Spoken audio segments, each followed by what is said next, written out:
Bismillah, assalamualaikum warahmatullahi wabarakatuh. Setiap manusia mendapatkan rezeki dari Allah Subhanahu wa Ta'ala. Mau kafir, mau muslim, mau beriman, mau bertakwa, mau munafik, semua dapat rezeki dari Allah Subhanahu wa Ta'ala. Itu hak hambanya. Hak hamba kepada Allah Subhanahu wa Ta'ala mendapatkan rezeki.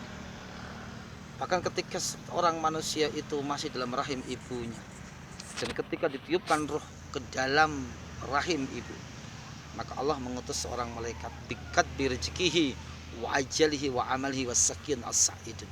Yang pertama bikat birezeki, tetapkan rezekinya.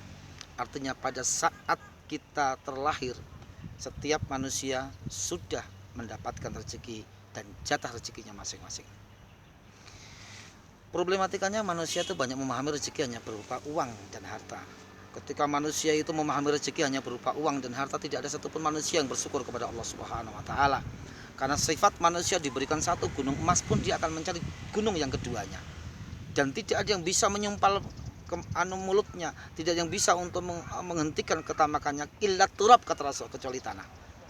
Alhaakumut takasur hatta zurtumul maqabir.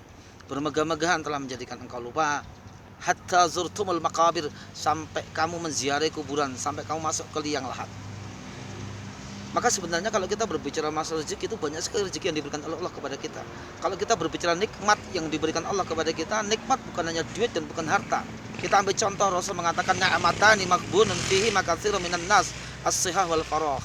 Dua kenikmatan yang kebanyakan manusia lupa memfungsikannya.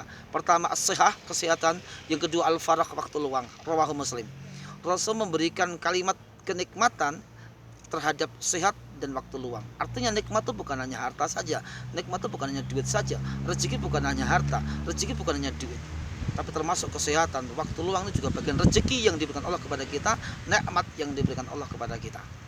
Yang terpenting adalah bagaimana kita bisa mensyukuri nikmat yang diberikan Allah kepada kita, bagaimana kita bisa mensyukuri rezeki yang diberikan oleh Allah kepada kita.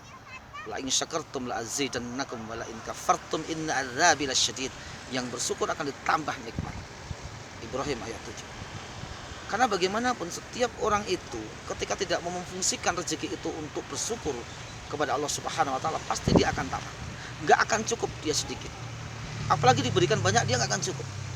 Orang tidak akan pernah bersyukur ketika dia hanya memahami rezeki hanya berupa harta.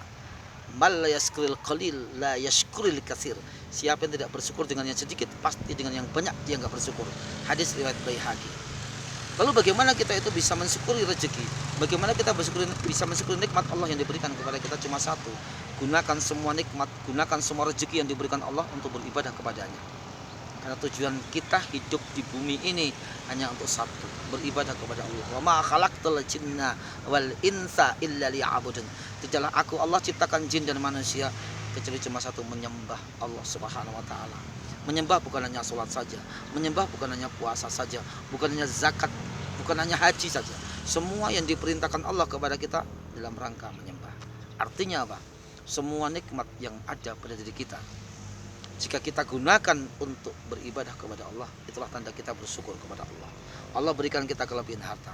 Bagaimana tanda syukurnya? Gunakan harta untuk kebaikan, berinfak, bersedekah. Allah berikan kita ilmu. Bagaimana syukur ilmu? Gunakan untuk menyampaikan ilmu itu kepada orang-orang awam. Allah berikan kita kesehatan. Gunakan kesehatan kita untuk melakukan kebaikan. Maka ketika orang diberikan nikmat oleh Allah, ketika orang diberikan rezeki oleh Allah Subhanahu wa Ta'ala, namun kelebihan nikmat dan rezeki yang diberikan Allah kepadanya tidak mendorong dia untuk berbuat baik, menunjukkan rezeki dan nikmat itu enggak barokah dan menunjukkan orang itu enggak bersyukur kepada Allah. Ketika orang diberikan harta namun dia bakhil, itu enggak bersyukur. Ketika orang diberikan ilmu namun enggak mau menyampaikan dan mendakwakan, itu enggak bersyukur juga. Dan ketika orang diberikan kesehatan namun tidak mau beramal soleh, jarang beramal soleh, menunjukkan kesehatannya tidak barokah. Jadi letak syukur kita atas nikmat yang diberikan oleh Allah kepada kita, sejauh mana kita memfungsikan nikmat itu untuk menjalankan perintah Allah, untuk beribadah kepada Allah Subhanahu wa Ta'ala. Assalamualaikum warahmatullahi wabarakatuh.